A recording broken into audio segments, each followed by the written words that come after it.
అందరికీ నమస్కారం. It the outset the common man debate voice for India ఈ యొక్క ప్లాట్ఫామ్ ద్వారా ఇండియన్ రిజర్వేషన్స్ పేరు మీద ఒక చక్కటి అంశాన్ని ఎంచుకున్నందుకు నేను హృదయపూర్వకంగా స్వాగతిస్తూ ఉన్నాను.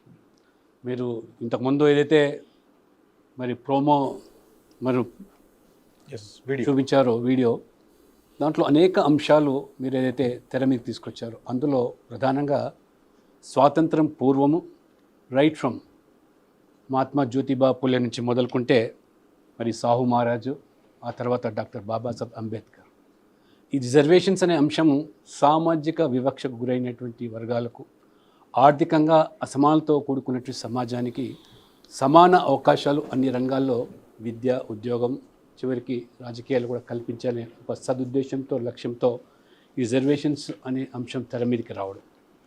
ఆ తర్వాత మొదటిసారిగా స్వాతంత్రం వచ్చిన తర్వాత, ఇంతకుముందు వారు చెప్పినట్టుగా ప్రియర్ టు ఇండిపెండెన్స్ బ్రిటిష్ హయాంలో కూడా రిజర్వేషన్స్ అనేది మరి కొనసాగినప్పటికీ మెడ్రాస్ ప్రెసిడెన్సీలో ఫస్ట్ టైం మరి 1947లో ఆ రోజు బ్యాక్వర్డ్ క్లాస్ అనేటువంటి ఒక పదాన్ని పొందుపరిచి ఒక జీవో 1947లో తీసుకురావడం జరిగింది.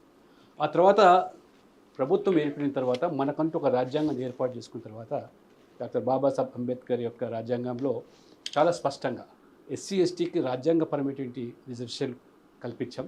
బీసీలకు సంబంధించి ఒక కమిషన్ ఏర్పాటు చేయాలని చెప్పప్పుడు ఆనాటి ప్రధానమంత్రి నెహ్రూ గారు దాన్ని వెనుక నెట్టేశారు.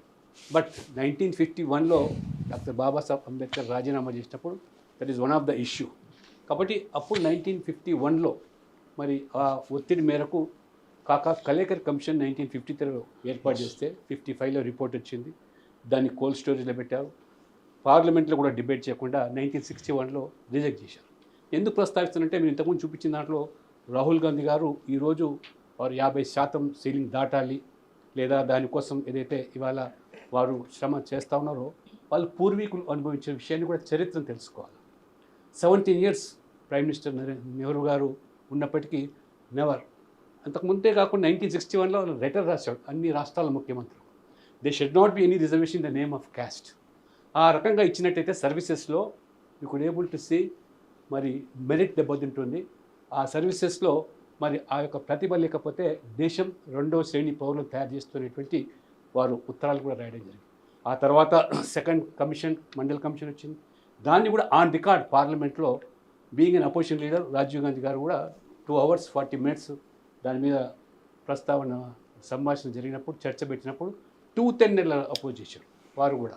అలాగంటే ఈ దేశంలో రిజర్వేషన్స్ ఉంటూ కొనసాగాలంటే ఆర్థిక ప్రాతిపదిక కొనసాగాలి తప్పితే not in the name of caste అని కుండ బద్దలు కొట్టినట్టు చెప్పి, అంటే ఇంత కాంట్రడిక్టరీగా విత్ ఇన్ పార్టీలో వారు ఒక నిర్దిష్టమైనటువంటి ఆలోచన లేకుండా ఏ రకంగా వివరించారో. కాబట్టి ఈరోజు 50% సీలింగ్ అనేటువంటి అంశం తెర మీదకి వస్తుంది. ఈ రాష్ట్రాలు చేసేటువంటివన్నీ కూడా సెన్సస్ కాదు. సెన్సస్ అనేది కేవలం యూనియన్ గవర్నమెంట్ మాత్రమే పూర్తి హక్కులు ఉంది. It is a census as per census act 1948 ప్రకారంగా. మిగతా రాష్ట్రాలు చేసేది కూడా సర్వేలు that doesn't stand in the front of judicial స్క్రూటినీలో నిలబడడానికి లేదు. ఏ సర్వేలు చేసినాం, బీహార్లో చూసినాం మొదటిసారిగా ఆ రాష్ట్రం సర్వే చేస్తే కోర్టు కొట్టేసింది. కాబట్టి ఇవాళ మోదీ గారు అందుకనే వచ్చిన తర్వాత ఏ రకంగా ఎస్సీ ఎస్టీ బీసీలతో పాటు అగ్రవర్ణాలు ఉన్న పేదలు కూడా సబ్కా సాత్ సబ్కా వికాస్ అన్నప్పుడు అందులో ఉన్నటువంటి అవకాశాలు ఆర్థికంగా కోల్పోతున్న వాళ్ళు కూడా ఈడబ్ల్యూఎస్ రిజర్వేషన్స్ 10% ప్రవేశపెట్టి ఆ రకంగా అన్ని వర్గాలు సమదృష్టితో చూడాలనేటువంటి ఆలోచనతో వారు ముందుకు పోతారు. అందుకని ఫైనల్ ఇవాళ సొల్యూషన్ ఏంటంటే ఇవాళ సెన్సస్ ఏదైతే క్యాస్ట్ ఇంక్లూడ్ చేయడం జరుగుతుందో 1931 తర్వాత ఇండిపెండెన్స్ తర్వాత ఫస్ట్ టైం ఇవాళ ప్రభుత్వం చేస్తుంది. దానికి సొల్యూషన్ ఏంటంటే 50%, 60% ఏదనేది ఈ సెన్సస్ తేలిన తర్వాత, లెక్కలు తేలిన తర్వాతనే ఆ జనాభా ప్రాతిపదికన ఆ రకంగా 50% క్యాపింగ్ దాని మీద కూడా ఒక సొల్యూషన్ వచ్చేదానికి అవకాశం.